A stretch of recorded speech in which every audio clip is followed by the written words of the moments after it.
"Is this some kind of joke?" asked the young officer as she stepped out of the patrol car with a mocking look.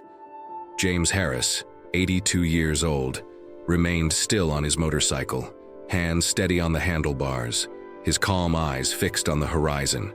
The officers exchanged impatient glances. "License and registration, and get off the bike now, sir." Her voice was firm. She wore mirrored sunglasses, one hand already resting on her holstered weapon.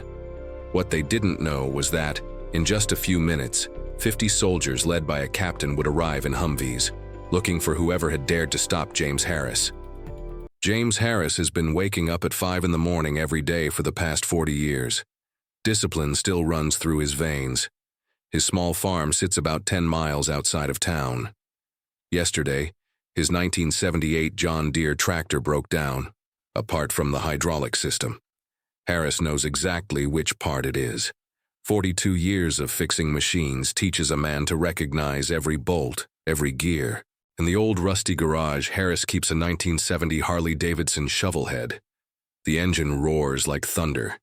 He doesn't care about appearances. The bike works. It gets him where he needs to go. That's enough. At 82, he rides better than most men in their 20s. Reflexes sharpened by decades of military training, always aware of his surroundings. A situational awareness that never left him. But of course, no one sees that when all they notice is an old man on an old bike. Life's irony is cruel. Those with the most to teach are often the ones who look like they have nothing to say. The traffic light turned red at the entrance to town. Harris stopped the Harley beside the gas station where he usually filled up. The engine kept rumbling, a deep, steady sound that echoed between houses and storefronts. That low roar of the old 1970 Harley shovelhead fell silent the moment he saw flashing police lights in his rearview mirror. Officer Ava Johnson walked toward the bike with long, confident strides. Mirrored sunglasses, 28 years old. 3 years on the city patrol. "Is this a joke?" she said with a mocking tone as she stepped out of the cruiser. "Sir, shut off that junk right now." Harris didn't move, still sitting on the bike, hands steady on the handlebars, eyes calm, locked on the horizon. The officers exchanged impatient looks. "License and registration, and step off the motorcycle, now." Johnson's voice was firm, one hand already resting on her weapon. He handed over the documents without rushing, everything neatly organized inside a worn-out brown leather wallet. Johnson looked at the license with suspicion. 82 years old? Don't you think you're a little too old to be riding a motorcycle? Officer David Lopez walked up, grinning. He looked the bike over from top to bottom. "Man, this Harley's older than my dad. Look at all that rust." "Hands on the bike, sir. Feet apart," Johnson ordered. The search was unnecessary and they both knew it, but they did it anyway. A small crowd began to form. Murmurs filled the air. "Mr. Harris, where do you live?"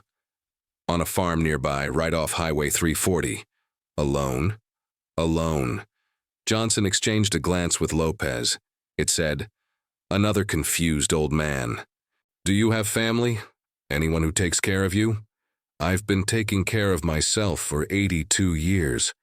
"Yes, but don't you think it's dangerous to ride that motorcycle at your age? You could cause an accident, hurt someone." Harris stayed silent, his eyes fixed on the horizon, hands clasped behind his back. "Sir, I'm talking to you." "I'm listening." "Then answer me.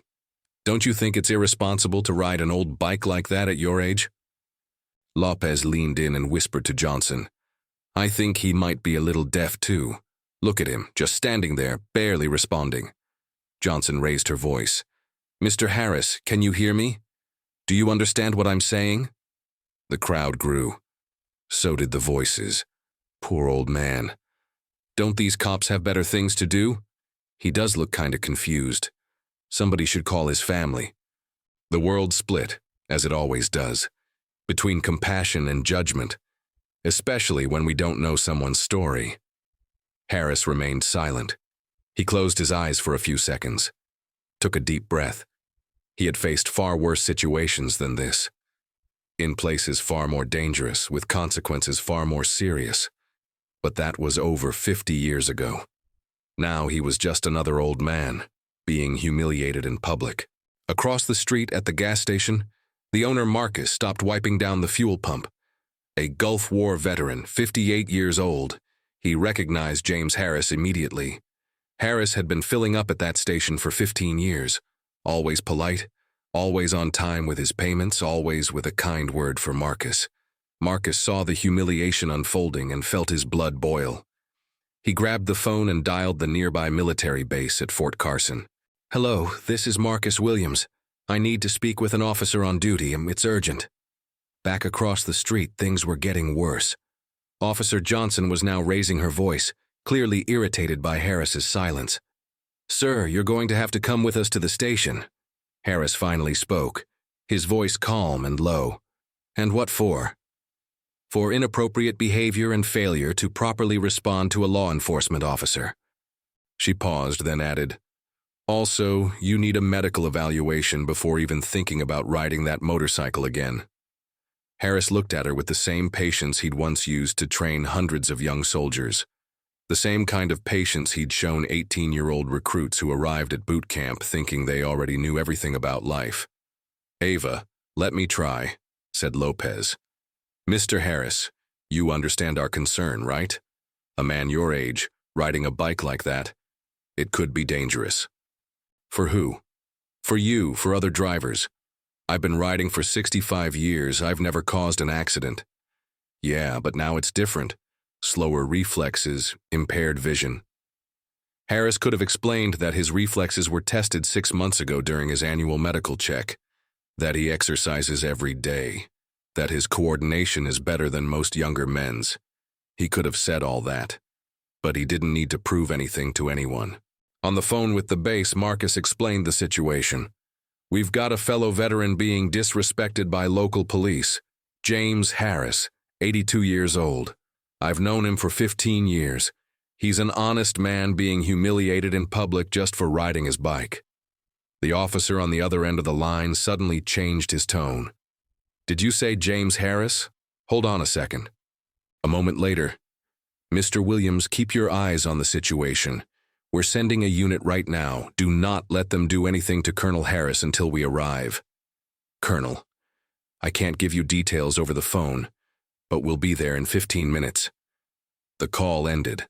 Marcus stepped closer to the road, his heart pounding. "Colonel." James had never mentioned his military rank. Across the street, the situation reached a whole new level of absurdity. Officer Johnson had now decided Harris needed to be taken in for a psychiatric evaluation. "Mr. Harris, I'm going to need you to get in the vehicle. We're going to the hospital for an evaluation." "I'm not going." "What do you mean you're not going? This isn't a request, it's an order." "Based on what law?" Johnson hesitated. "There's no law that allows someone to detain an elderly man just for riding an old motorcycle. No regulation that mandates a psych evaluation without reasonable cause." But now she was in too deep. People were filming. Backing down would mean admitting poor judgment. Elder protection law, behavior that puts his own safety at risk. Harris smiled for the first time. A small, almost invisible smile. The kind that comes from recognizing a well-crafted lie. He'd heard much more elaborate lies, from enemies far more dangerous. "Officer Johnson, may I ask you a question? How many years have you been in service?" Johnson didn't like the tone. Or the question. "Mr. Harris, get in the vehicle now." "I'm not going. Then I'll have to use force." Marcus, still watching from across the street, felt something stir inside him. Admiration.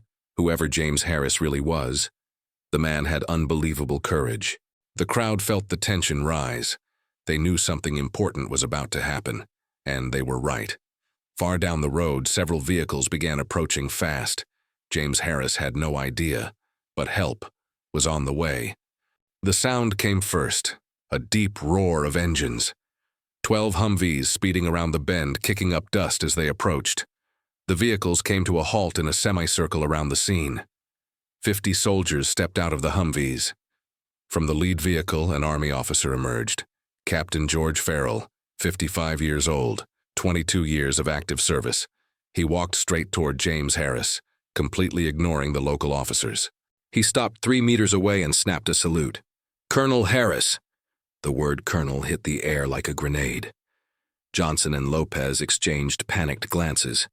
"Sir, we were informed there was some sort of misunderstanding here." Farrell turned to the officers for the first time, his eyes cut like a blade. Who dared to stop Colonel Harris? Johnson tried to recover control. "Officer Johnson, local police, we stopped this gentleman because—" "This gentleman?" Farrell's voice rose. All 50 soldiers took a synchronized step forward, an instinctive show of support for their commander. "Captain, I didn't know he was military. This man served 3 tours in Vietnam, carried out intelligence operations in the Gulf and Afghanistan, personally trained hundreds of U.S. Army officers, including myself. This man you stopped, he holds 2 bronze stars, 2 Purple Hearts with 4 oak leaf clusters, and a Distinguished Service Cross. Colonel Harris is considered a living legend in the United States Armed Forces. Soldiers from all over the country came to train under him."